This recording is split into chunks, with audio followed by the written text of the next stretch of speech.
Hello mga ka-survey! Ngayon mag-i-import tayo ng database para sa type points. So bago tayo pumunta dito sa app, i-download muna natin yung file na kailangan natin. Punta tayo sa baba, yung Google Drive. I-click natin yung Google Drive. And then may makikita kayo dyan na folder na lookup. So, hanapin nyo lang yung region number na kailangan natin. Para sa akin, yung NCR na lookup file. So, sa pinaka-right side, click natin yung 3 dots. Click natin yung download. Now, once na ma-download na natin, balik tayo dito sa ating app. And then, click natin yung type points. Dito sa upper right, may makita kayo up button. I-click lang natin yun.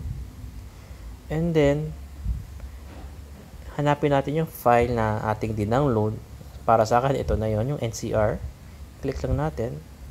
And then, makikita nyo na nag-upload na siya.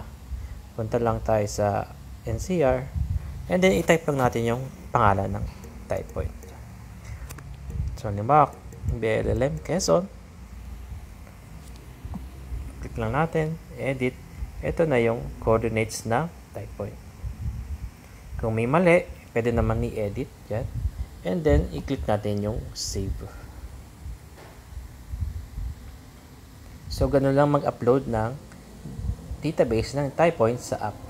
Thank you for watching and see you on the next video.